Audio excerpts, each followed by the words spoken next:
Ya, assalamualaikum warahmatullahi wabarakatuh. Waalaikumsalam warahmatullahi wabarakatuh. Oke, alhamdulillahirabbil alamin.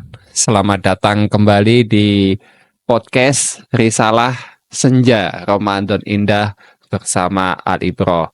Baik, alhamdulillah pada sesi kali ini kita bertemu lagi pada obrolan-obrolan ringan kita seputar aktivitas kita di bulan Ramadan. Alhamdulillah pada sesi kali ini sudah hadir bersama kami Ustadz Mukhlisin. Assalamualaikum Ustadz. Waalaikumsalam warahmatullahi wabarakatuh. Baik, gimana kabarnya Ustadz? Alhamdulillah, bikhair. Ini Sehat walafiat. Masya Allah, alhamdulillah. Ramadan ini kayaknya sibuk sekali Ustadz ya. Ya, insya Allah kita semuanya punya aktivitas, agenda, yang penting tetap dalam kebaikan. Gitu. Ya, Masya Allah. Ini Ustadz Mukhlisin, Ramadan ini mungkin ya kita lihat sepertinya aktivitasnya banyak sekali ya. Ustadz Mukhlisin ini kan selain ngisi kajian di masjid, ini informasinya juga ngisi di kajian-kajian pemuda-pemuda gitu Ustadz ya. Kalau kajian pemuda kayaknya Ramadan ini tidak seberapa banyak gitu ya. Justru yang banyak itu di beberapa masjid, perusahaan sama kajian ibu-ibu. Di rumah Allah, itu juga ada kajian rutin setiap Senin pagi. Crispy kajian rutin Senin pagi itu juga pesertanya ibu-ibu. Jadi memang ibu-ibu itu lebih semangat gitu ya. Ternyata segmennya tambah meluas ya. Kalau lihat di IG-nya Ustadz Mukhlisin itu kan ya pemuda, ibu-ibu, ini semua segmen berarti ya saja. Luar biasa. Ya alhamdulillah kita nikmati karena dakwah ini kan sebenarnya untuk semua orang gitu ya. Jadi tidak mengenal harus khusus ini, khusus itu. Baik. Kemudian Ustadz Mukhlisin ini juga selain sana kemari ngisi kajian dan sebagainya, ternyata produktif juga ini ya, masih nulis buku juga saat ya. Alhamdulillah. Kalau nulis buku sementara ini ada 8 buku solo gitu ya. Kalau yang antologi lumayan banyak gitu lah. Tapi kalau yang sekarang ini yang lebih sering itu nulis di internet. Nah itu yang aktivitas harian ini itu nulis blogger ya Ustadz ya. Lebih ke apa istilahnya ya, penulis di website sih. Oh gitu ya. Jadi produktif sekali. Ustadz Mukhlisin ini data usianya sudah berapa Ustadz ya? Usianya ini R gitu ya. Iya, anaknya sudah kuliah ya Ustadz ya.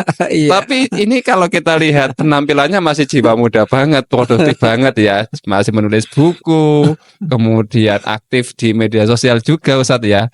Kemudian juga menulis website dan sebagainya. Ini luar biasa ini pemirsa ya. Ini mungkin ini bisa nanti kapan-kapan kita ada sesi khusus ya terkait dengan bagaimana membangun produktivitas dalam hidup kita. Baik, Ustadz Mukhlisin, ini tema kita hari ini adalah tentang Ramadan ya. Jadi Ramadan, kalau kita berbicara tentang Ramadan itu kan luas sekali gitu Ustadz ya. Banyak sekali hal-hal yang sangat sayang kalau kita lewatkan. Nah, ternyata di Ramadan itu juga menyimpan banyak kisah gitu ya. Kalau kita berbicara ketika diskusi sama anak-anak di kelas gitu ya Ustadz ya. Ustadz, puasa ini Ustadz, pelajarannya jangan banyak-banyak dong gitu ya. Bahkan sekarang liburnya untuk Ramadan pun diperpanjang karena bulan Ramadan karena anak puasa gitu Ustadz ya. Nah, tapi ternyata ada kisah-kisah yang patut kita jadikan pelajaran ya Ustadz selama bulan Ramadan ya. Atau lebih tepatnya tema kita hari ini adalah terkait dengan kisah-kisah heroik selama di bulan Ramadan. Nah ini apa saja Ustadz ya? Iya, jadi memang sebagian orang itu salah persepsi gitu ya. Memandang bahwa Ramadan itu bulan puasa, karena puasa kemudian energinya itu berkurang, akhirnya kemudian rebahan, tidur-tiduran, males-malesan gitu. Kadang-kadang juga beralasan karena tidur itu ibadah. Ya, benar juga gitu ya, daripada ghibah gitu. Tetapi ternyata kalau kita lihat sejarah Rasulullah, para sahabat dan sejarah umat Islam, justru Ramadan ini menjadi bulan yang sangat luar biasa. Bulan yang perjuangannya itu terlihat lebih heroik justru dibandingkan dengan bulan-bulan yang lain. Karenanya para ulama itu selain menamakan Ramadan Syahrul Syam, Ramadan bulan puasa, Ramadan Syahrul Quran, bulan Al-Quran, Ramadan Syahrul Tarbiyah, bulan pendidikan, juga Ramadan Syahrul Jihad. Syahrul Jihad Ramadan ya, itu bulan jihad. Karena ternyata banyak jihad di bulan Ramadan dan banyak kemenangan yang diperoleh kaum muslimin justru pada bulan Ramadan. Jadi bukan rebahan tiduran di Masjid Nabawi para sahabat kemudian layah-layah tiduran di Masjid Nabawi, enggak gitu ternyata. Justru banyak semakin yang meningkat ya Ustaz ya. Jihadnya itu lebih semakin meningkat. Motivasinya harus lebih meningkat lagi dibanding bulan-bulan yang lainnya gitu Ustaz ya. Baik, sebelum kita nanti membahas terkait dengan apa ya keutamaan-keutamaan itu, barangkali nanti diceritakan sedikit Ustaz ya. Maksudnya apa sih sebenarnya kisah-kisah yang selama ini sudah pernah terjadi di bulan Ramadan gitu ya. Karena tadi ternyata justru ketika momentum Ramadan itu adalah momentum yang memang harus ditingkatkan gitu ya Ustadz ya. Jadi kita biar tidak hanya sekedar masa sih gitu ya, mana sih buktinya kan gitu ya. Gitu. Ya, banyak sekali peristiwa bersejarah perjuangan kaum muslimin itu di bulan Ramadan dan Allah memberikan kemenangan, kesuksesan yang besar. Contoh misalnya pada tahun 2 Hijriyah pada bulan Ramadan itu terjadi perang Badar. Perang Badar itu kan luar biasa. Di zaman Nabi ya. Di zaman Rasulullah gitu ya. 313 pasukan Islam melawan 1000 pasukan musyrikin Mekah dan umat Islam mendapatkan kemenangan yang gemilang. Dan itu semuanya juga puasa gitu Ustaz ya. Kalau soal puasa sebenarnya saat safar itu aja ada rukhsah untuk buka puasa, sehingga sebagian ulama mengatakan saat perang Badar atau perang yang lain di bulan Ramadan itu juga sebagian mengambil rukhsah untuk tidak berpuasa. Nah, itu kan boleh secara fikih, bahkan sebagian mengatakan lebih utama karena mengambil rukhsah gitu ya. Itu tahun 2 Hijriah. Nah, nanti ada lagi tahun 8 Hijriah. Fathu Mekah juga di bulan Ramadan. Itu masih di zaman Nabi juga ya Ustaz ya. Di masa Rasulullah Sallallahu Alaihi Wasallam. Nanti ada lagi di bulan Ramadan masa Umar bin Khattab radhiyallahu an, ada perang Qadisiyah. Kaum muslimin menang melawan Persia. Meskipun sebagian riwayat menyebutkan itu terjadi di bulan Sya'ban. Nanti ada lagi penaklukan Pulau Rhodes, ada lagi kemudian pembebasan Andalusia, ada lagi kemenangan di Palestina pada saat perjanjian Ramallah setelah perang Hittin itu juga bulan Ramadan. Juga sampai pada perang Ain Jalut kaum muslimin menang melawan pasukan Tartar atau pasukan Mongol juga pada bulan Ramadan. Jadi ternyata luar biasa. Bahkan kemerdekaan negeri kita, nah Indonesia itu juga pada bulan Ramadan. Ternyata juga dalam negeri gitu ya. Jadi tidak hanya ini, momentum ini tidak hanya terjadi di zaman Rasulullah saja, tapi zaman setelah meninggalnya Rasulullah itu pun juga banyak momentum yang jadi Ramadan itu justru ketika spiritualitas meningkat, maka semangat itu juga menguat dan kemudian kaum muslimin mendapatkan kemenangan dari perjuangannya dengan rahmat Allah Subhanahu wa taala. Termasuk itu tadi deklarasi kemerdekaan Republik Indonesia, proklamasi itu juga pada bulan Ramadan. Nah, ini kalau secara umum gitu Ustaz ya, mungkin secara enggak tahu secara analisa gitu atau secara pandangan para ahli sejarah gitu ya Ustaz. Selain karena apa ya? Dilipat gandakannya pahala gitu ya. Sebenarnya apa sebenarnya bisa meningkatkan daya juang gitu di bulan Ramadan ya. Jadi kalau kita secara berpikir secara apa ya, rasional gitu ya, kan harusnya energi kita itu kan berkurang karena tidak makan gitu ya, tidak makan, tidak minum, kita ini kemudian kita juga apa ya, harusnya tidak bisa banyak melakukan aktivitas gitu ya.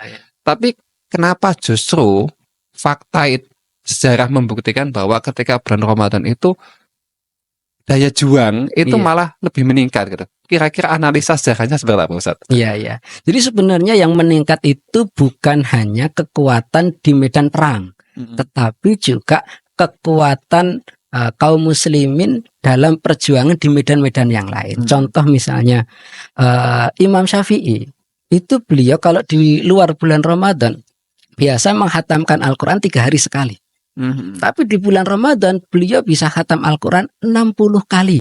Nah, ini kan kita jauh sekali gitu ya. 60 kali 60 kali itu satu kali khatam itu pada siang hari di bulan Ramadan, satu kali khatam itu di malam hari. Artinya saat dalam kondisi berpuasa, beliau justru punya energi yang luar biasa untuk menghatamkan Al-Quran melebihi bulan-bulan yang lain. Nah, ini kan luar biasa. Kalau kemudian dianalisis kenapa begitu ya? Yang pertama, kalau kita korelasikan dengan hadis keutamaan Ramadan, itu kan Rasulullah menyebutkan waktu fihi sayatin, di bulan Ramadan ini dibelenggu setan. Jadi yang menggoda kita itu sudah nggak ada. Jadi gitu ya, keaslian kita itu di bulan Ramadan, otentik gitu ya. Otentik di bulan Ramadan, dan gitu. Kita lebih kuat karena tidak digoda setan. Secara spiritualitas itu kita lebih kuat. Makanya kita juga punya energi meskipun fisik kita suplai makanan itu berkurang gitu ya. Tapi suplai energi spiritual ini berlimpah sehingga kemudian kita bisa menjadi lebih heroik gitu ya di bulan Ramadan. Selain itu ada juga kalau kita korelasikan dengan katakanlah pendekatan ilmiah terbaru gitu ya. Ada namanya Simon Sinek. Nah, itu menulis buku Start with Why. Jadi segala sesuatu termasuk aktivitas kita, bahkan kalau studinya dia itu kan keberhasilan perusahaan, itu dimulai dari why, mengapa. Sehingga ketika orang itu menemukan alasan dari dalam hati yang sangat kuat untuk melakukan sesuatu, maka dia akan punya energi yang lebih, energi yang cukup untuk melakukan sesuatu di atas rata-rata atau di atas biasanya. Jadi kuncinya adalah kekuatan spiritual gitu ya. Dan Ramadan itu adalah momentum kita mendapatkan itu. Nah, jadi pertanyaan selanjutnya gini Ustadz. Tapi banyak juga gitu Ustadz ya. Fenomenanya justru banyak orang yang tidak mampu untuk mengambil momentum itu. Jadi ketika Ramadan ya justru malah padahal sudah nggak ada yang membelenggu gitu ya. Otentik kita. Jadi inilah diri kita yang sesungguhnya, bahwa kita sudah tidak ada yang pihak ketiga harusnya yang disalahkan gitu ya. Tapi faktanya masih banyak orang-orang yang justru spiritualitasnya juga ya stagnan gitu-gitu aja gitu loh Ustadz ya. Nah, ini kira-kira bagaimana Ustadz ya pandangan tentang fenomena seperti ini loh. Iya. Jadi memang keaslian kita itu terlihat pada bulan Ramadan. Ketika kita tidak diganggu oleh setan secara langsung sebagaimana biasanya karena setan dibelenggu begitu ya. Nah, kalau ada orang yang di bulan Ramadan itu dia tidak mampu ngapa-ngapain, malah kemudian juga memperturutkan hawa nafsunya begitu. Ya memang aslinya begitu, atau memang sudah sukses ini setan selama 11 bulan sudah menggoda dia sampai terbentuk begitu ya, seperti begitu gitu ya, sehingga fitrahnya itu terhalang, yang muncul kemudian lebih dominan nafsunya. Tapi kalau dia ini puasanya benar, mestinya kata Imam Ghazali itu puasa yang benar itu akan membuat manusia itu unsur samawinya, unsur ruhiyahnya itu naik ke ufuk tinggi begitu ya. Sementara hawa nafsunya itu kemudian tereliminir ke bawah. Nah, mestinya begitu. Sehingga ya bisa jadi itu tadi memang sudah terbentuk sedemikian rupa, Ramadan pun tetap ini otentiknya begitu. Saatnya tetap bisa ya Ustaz ya, harusnya tetap bisa meningkatkan kualitas spiritualnya, tapi butuh usaha gitu ya. Iya, harus dimulai dari dirinya sendiri, mujahadahnya ini gitu sudah ya. bentuk saya ini gitu. Nah, enggak boleh gitu juga kayak gitu ya. Atau kemudian masih nyalahkan setan. Itu padahal setannya sudah enggak ada. Yang ada itu memang ini. Setan itu kan minal jinnati wan nas. Ada yang dari golongan jin, ada dari golongan manusia. Yang setan dari golongan manusia masih ada memang. Iya, bisa jadi karena terikat gitu ya. Baik, kemudian gini Ustaz, kita kembali lagi terkait dengan kisah-kisah heroik gitu tadi ya.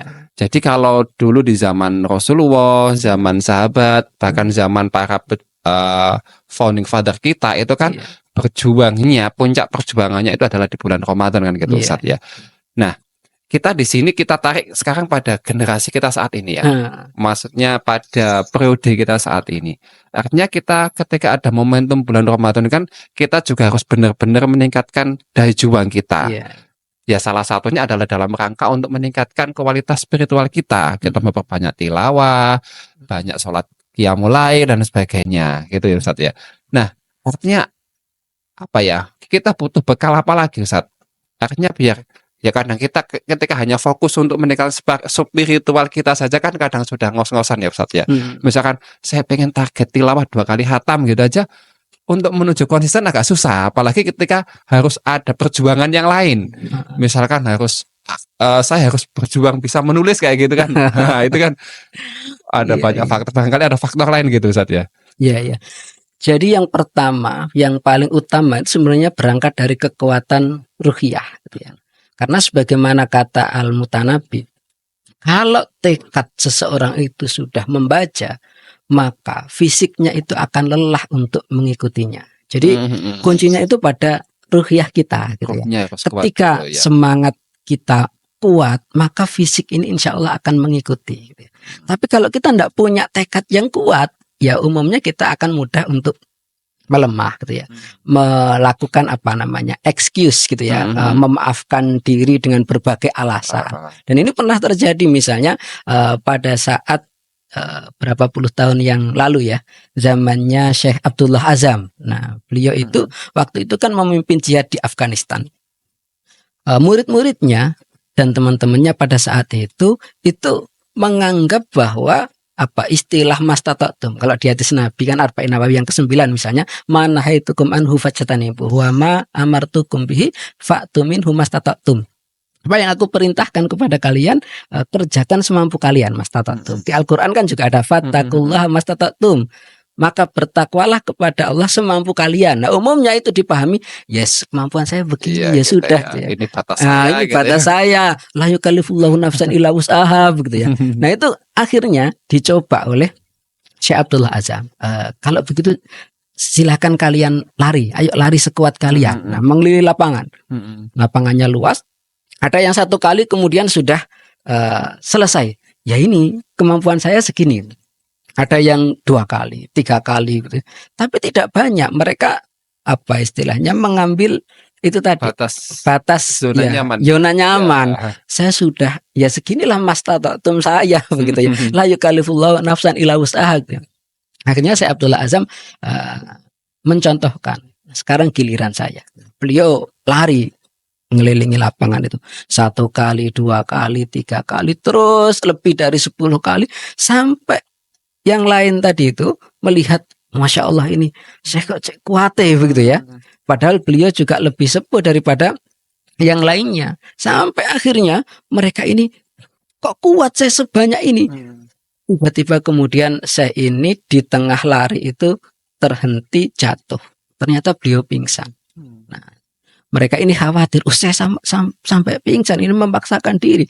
Ketika Syekh Abdullah Azam bangun, kata beliau, inilah kalau sudah sampai pingsan baru la yukallifullahu nafsan illa wus'aha. Nah, ini batasnya di situ. Batasnya di situ. Nah, ini yang kita termasuk mungkin juga saya ini masih kurang. Kadang-kadang aslinya kita bisa tilawah lebih banyak itu bisa.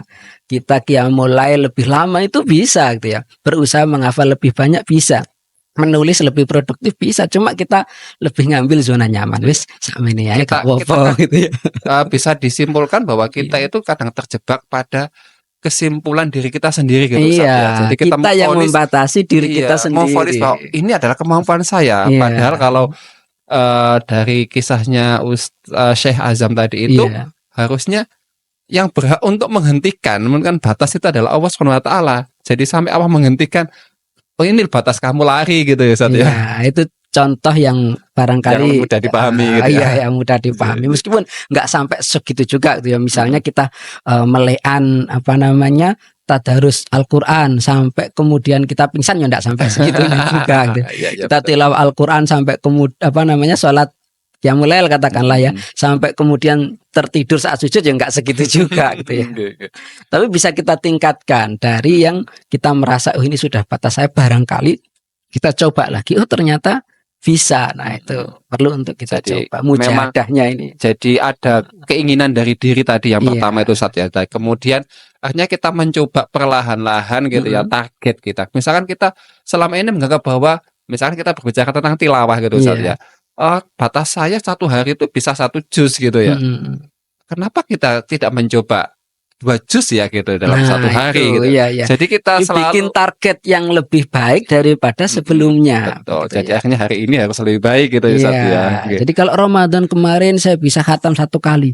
Oh, Ramadan ini saya targetkan khatam 2 kali atau 1,5 lah. Nah, biar lebih baik daripada tahun lalu. Jadi ada bedanya, nggak sama terus gitu ya. Baik Ustadz. Kemudian ini terkait dengan kita membangun daya juang Ustadz ya. Iya. Jadi tadi yang pertama kan kita harus punya keinginan yang kuat dari dalam diri kita. Nah, kadang kita juga dihadapkan pada kita sudah punya keinginan Ustadz ya. Cuman kenapa ya kita menjalaninya kok agak berat gitu ya, gitu ya. Kadang apakah kita memang butuh kayak semacam support system atau gimana gitu. Akhirnya biar ketika kita sudah mau lelah atau sudah menyerah itu secara otomatis ayo bangkit lagi gitu Ustadz. Nah, itu penting banget itu support system gitu ya. Jadi di antara tadi kekuatan ruhiyah itu di antaranya kita kalau amal-amal tertentu itu tips dari para ulama adalah memahami fadilah-fadilahnya. Nah, kalau kita memahami fadilahnya, kita itu akan termotivasi lebih tinggi untuk meraihnya. Nah, yang tak kalah penting tadi support system. Makanya kalau di dalam wasiatnya para pendahulu kita, di antaranya tombo ati ono limo. Nah, salah satunya kan wong kang soleh kumpulono. Jadi kita perlu komunitas yang baik gitu ya. Yang apalagi kalau itu didukung dengan sistem yang baik. Makanya kenapa antara anak-anak yang mondok misalnya dengan yang tidak mondok, nah itu hasilnya berbeda karena support sistemnya yang mondok itu 24 jam gitu ya. Yang tidak mondok tidak sampai 24 jam. Kenapa anak-anak ketika berada dalam sekolah di pesantren itu lebih baik? Nah, itu support sistemnya luar biasa. Gitu ya, betul, nah, nanti buktinya itu pada saat liburan. Nah, liburannya itu tantangannya di situ. Apakah kemudian habit kebiasaan yang sudah dibangun di pesantren ini terbawa sampai pulang atau justru kemudian waktunya liburan. Yang lain juga liburan ya. Tilawah ya libur, murojaah ya libur. Nah, ini tantangan. Jadi ini juga pesan gitu ya bagi orang tua, bagi wali murid, wali santri. Nanti kalau anak-anak libur, bagaimana orang tua, keluarga itu menjadi support system. Nggak malah kemudian kita juga dalam tanda kutip kasihan yang salah. Saknore anakku nanggone pesantren iku wis prihatin. Wis serius mujahadahnya gitu ya. Ben istirahat lah nang omah. Wis turu-turu. Wis tak kei HP ben main-main game. Nah, ini yang kadang-kadang malah melemah. Makanya banyak, tidak hanya di 1-2 pesantren, hampir di banyak pesantren, PR dari ustadz-ustadzah ketika awal masuk setelah liburan panjang itu berat. Kok hafalannya anak-anak agak ngilang gitu ya. Kebiasaan yang sudah disiplin di pesantren habis dari rumah luntur. Nah, ini yang perlu diperhatikan gitu. Support system. Baik, iya. Mungkin kita juga patut bersyukur gitu Ustadz ya ketika kita anak-anak gitu ya berada di SMP Tali Pro, kemudian yang sudah terjaga mulai dari aktivitas sholatnya, apalagi yang di pondok pesantren gitu Ustadz ya. Kemudian paling tidak mereka mendapatkan 3 kali ketemu minimal sudah terbentuk ya. Artinya minimal 3 kali mereka membuka Al-Qur'annya dan menghafal Al-Qur'annya. Waktunya apa aja itu? Waktunya di pagi hari, kemudian siang hari di jam-jam antara jam 8 sampai jam 9, kemudian nanti sore hari atau di malam hari. Nah, ini kan sesuatu yang patut disyukuri bagi wali murid dan juga anak-anak yang berada di SMP Tali Pro. Artinya paling tidak mereka juga sudah kita tanamkan untuk membangun tekad tadi ya, untuk punya kemauan berbuat baik gitu Ustaz. Kemudian juga ada support yang sudah diberikan. Cuma nanti PR-nya ayah bunda yang ada di rumah ini ya. Waktu liburan, tantangannya waktu liburan. Jadi membentuk komunitas baik di rumah, tetangga ataupun teman. Akhirnya biar habitnya ini juga tetap terjaga gitu Ustaz. Akhirnya daya juang anak-anak yang sudah kita tanamkan selama awal Ramadan ini itu juga tetap berlanjut. Apalagi liburannya itu kan juga pas momen 10 hari terakhir ya. Harusnya itu lebih naik lagi gitu ya. Jadi puncak semangat ibadah kita itu justru 10 hari terakhir bulan Ramadan. Ya, bagaimana nanti keluarga itu menjadi support system. Betul. Gitu ya. Cuma nanti juga tantangannya banyak, iya. Karena ada mudik gitu ya, iya. Ada buru-buru diskon gitu ya. Nah itu tantangan. Sebenarnya kalau mudik kan paling perjalanan berapa jam gitu ya, atau 1 hari lah ya. Insya Allah kan masih ada 9 hari yang lain ya di 10 hari terakhir bulan Ramadan. Baik lanjut, kita kembali lagi ke tema terkait dengan tadi Ustaz ya, perjuangan gitu tadi ya. Tadi kan kita sudah punya 2 hal yang harus kita miliki Ustaz. Tekad, kemudian kita punya support system atau komunitas yang bisa kita ajak sama-sama untuk sama-sama berjuang untuk meningkatkan kualitas diri kita. Nah, ada nggak maksudnya hal-hal yang perlu kita hindari gitu Ustaz ya? Jangan sampai kemudian apa yang sudah kita perjuangkan kemudian kita justru semakin lemah gitu ya, artinya melemahkan diri kita gitu. Barangkali ada Ustaz ya gitu. Iya. Nah, justru yang paling penting itu adalah dari hati, dari niat gitu ya. Karena kita misalnya sudah punya kebiasaan melakukan hal-hal yang positif, kebiasaan baik gitu ya, amal-amal yang luar biasa, tapi kalau kita ndak ikhlas, nah itu jadi sia-sia. Makanya kita itu wanti-wanti gitu ya, jangan sampai seperti yang pernah Rasulullah aminkan. Rasulullah itu pernah ketika berada di mimbar Masjid Nabawi, tiba-tiba beliau amin, amin, amin. Sahabat tanya, wahai Rasulullah, kenapa engkau mengucapkan amin 3 kali? Rasulullah Shallallahu Alaihi Wasallam bersabda, qala li Jibril alaihissalam, rohima anfu abdin takwal alahi Ramadan falam yukfarlah. Datang malaikat Jibril berkata kepadaku, celaka seorang hamba yang menjumpai bulan Ramadan tapi tidak mendapatkan ampunan. Jadi sampai apa? Padahal sudah puasa. Iya, rohima anfu sampai disebut oleh Rasulullah itu celaka gitu ya. Fakultu amin, maka aku mengucapkan amin. Padahal kalau kita lihat hadis yang lain, mendapatkan ampunan di bulan Ramadan itu sangat mudah. Tapi kuncinya memang ikhlas gitu ya. Makanya hadis yang hampir selalu diingatkan oleh para ulama, para dai di bulan Ramadan, man shoma ramadhana imanan wahtisaban ghufira lahu ma taqaddama min dzambi. Nah, kuncinya ikhlas gitu ya, dapat ampunan dari dosa-dosa yang telah lalu. Bukan hanya puasa tapi juga mengqoma ramadhana imanan wahtisaban ghufira lahu ma taqaddama min dzambi.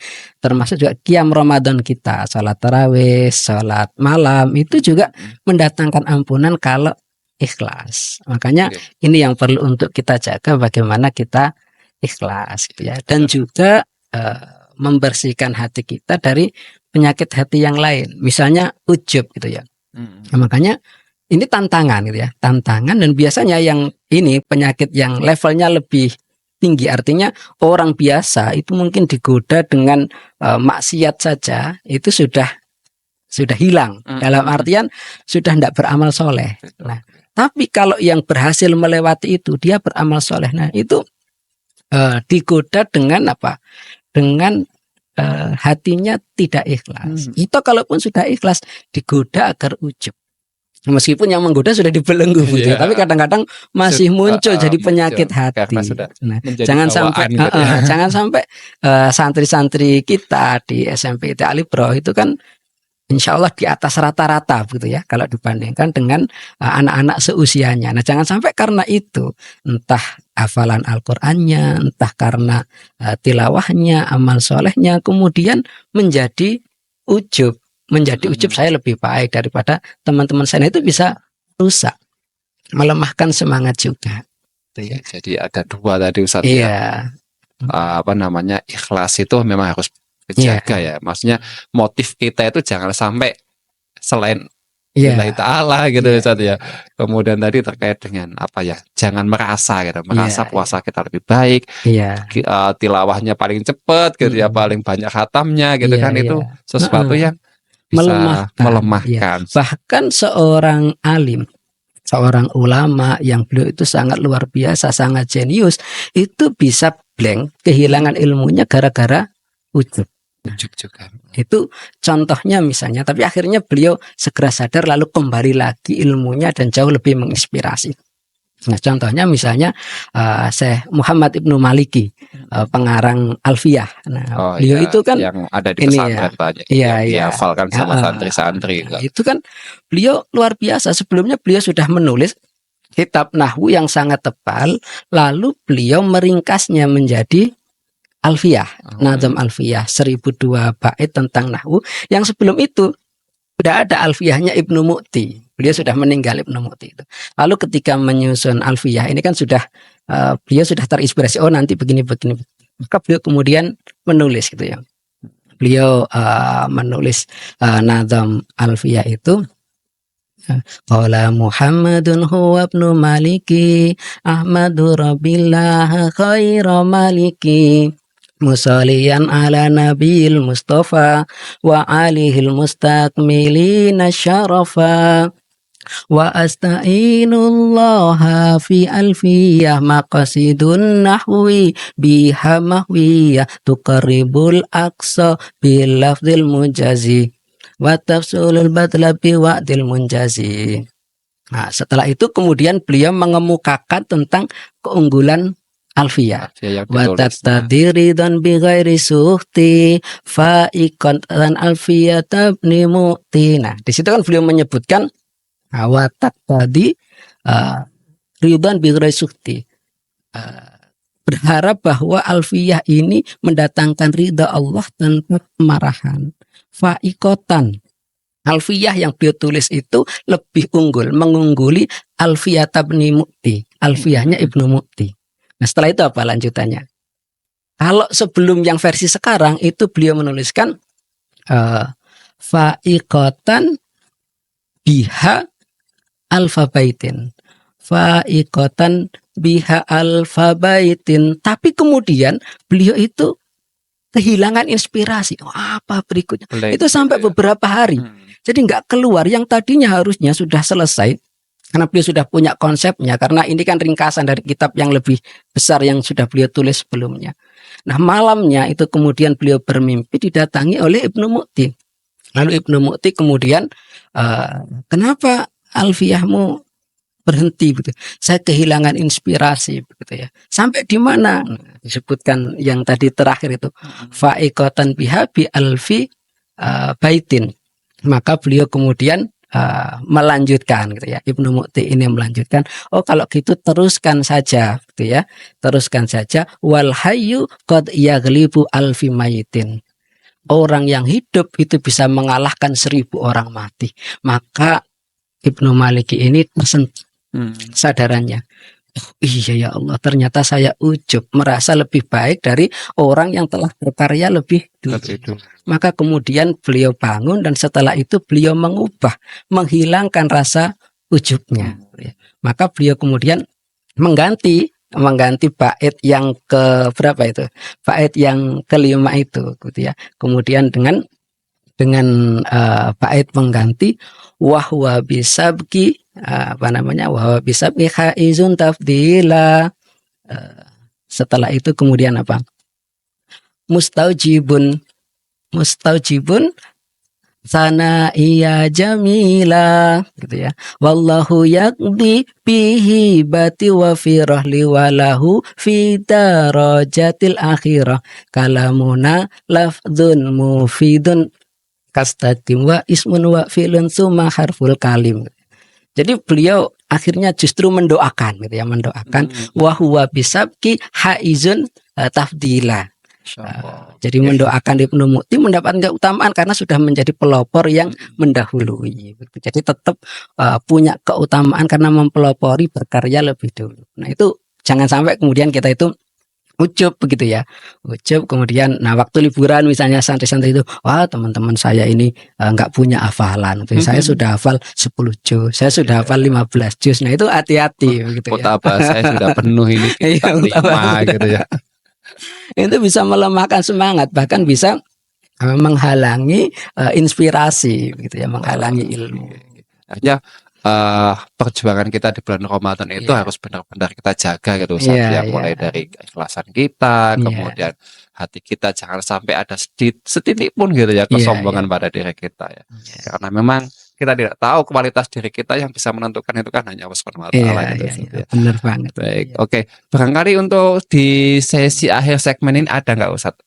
Barangkali ada closing statement gitu ya. Terkait dengan tadi tema kita adalah terkait dengan Ramadan, Ramadan sebagai momentum perjuangan gitu ya. Gitu ya. Atau kisah-kisah heroiknya di bulan Ramadan kan pasti ada. Aksi heroik di bulan Ramadan gitu. Betul. Iya. Jadi kalau kita lihat kamus, heroik itu bersifat pahlawan. Dan pahlawan itu kalau di Kamus Besar Bahasa Indonesia, orang yang menonjol karena keberanian dan pengorbanannya membela kebenaran. Maka bagaimana kemudian di bulan Ramadan ini kita memperbanyak aksi-aksi kita, amal-amal kita dengan keberanian, pengorbanan dalam rangka membela kebenaran. Berani anak-anak SMP IT Alibro kemarin Rabu malam. Nah itu ngimami waktu saya sholat di MIC, sholat witir. Nah itu diimami oleh santri SMP IT Alibro. Sederhana gitu Ustaz ya. Itu contoh sederhana, aksi heroik karena berani gitu ya. Keberanian. Atau teman-teman berani untuk menyampaikan kultum, menyampaikan apa istilahnya, dakwah gitu ya, di depan public speaking. Nah itu juga termasuk aksi heroik di bulan Ramadan. Kemudian berani menolak ketika ada orang yang mengajak untuk berleha-leha, sehingga kita ndak melakukan aksi heroik tapi malah kemudian berleha-leha gitu ya. Bukan foya-foya, apa istilahnya, santai-santai kayak apa istilahnya anak sekarang, mabar. Nah, misalnya pas liburan diajak teman mabar. Nah, kalau itu berlebihan beberapa jam begitu ya, kemudian punya keberanian untuk menolak, nah itu aksi heroik ya. Tentu menolaknya dengan cara yang itu halal sederhana, bisa kita lakukan. Keberanian. Kalau pengorbanan, nah misalnya mengorbankan waktu yang mungkin teman-teman seusianya main-main atau kemudian santai-santai, tapi dia di 10 hari terakhir mengorbankan waktu untuk memperbanyak tilawah, memperbanyak iktikaf dan seterusnya. Nah itu juga bagian dari aksi heroik. Jadi aksi heroik itu tidak harus kemudian saya mau daftar jihad ke Gaza gitu ya, tidak sampai harus begitu gitu ya. Tapi itu juga bagian yang besar gitu ya. Tapi bagaimana kita melakukan sesuatu yang termasuk amal soleh ya, ibadah di bulan Ramadan, dan khususnya yang mengandung keberanian, mengandung pengorbanan gitu ya. Dan yang paling penting itu tadi berangkat dari niat yang ikhlas gitu ya. Karena kalau kita melakukan amal soleh tapi ndak ikhlas, nah itu juga akan sia-sia, bukan aksi heroik di hadapan Allah Subhanahu wa ta'ala. Jadi teman-teman yang di rumah mungkin ini ya, jadi kita bisa memulai gitu ya. Kita kalau tadi sejarahnya kan harus ada perang Badar, kemudian penaklukan kota Mekah, bahkan kalau di Indonesia termasuk deklarasi kemerdekaan Indonesia. Itu adalah orang-orang yang memang sudah secara spiritual, kemudian perjuangannya sudah luar biasa. Tapi ini masih bisa kita mulai dari diri kita masing-masing ya, dengan aksi-aksi yang lebih sederhana tadi yang sudah dicontohkan sama Ustadz Muhsin tadi gitu Ustadz ya. Jadi baik, insya Allah itu Ustadz, terima kasih banyak untuk diskusi kita hari ini gitu ya. Alhamdulillah. Ya. Baik, terima kasih banyak. Baik pemirsa, demikian tadi diskusi kita tentang aksi-aksi heroik di bulan Ramadan. Semoga nanti kita bisa banyak menginspirasi gitu ya, dan kita bisa lebih banyak meningkatkan daya juang kita, sehingga kita bisa melakukan banyak kebaikan untuk diri kita, untuk orang-orang di sekitar kita begitu Ustaz. Baik, terima kasih Ustaz atas waktunya. Semoga kita dimudahkan, kemudian diberikan kesehatan sehingga kita bisa menjalankan Ramadan ini dengan penuh dengan maksimal. Baik, kita akhiri. Terima kasih banyak. Assalamualaikum warahmatullahi wabarakatuh. Waalaikumsalam warahmatullahi wabarakatuh.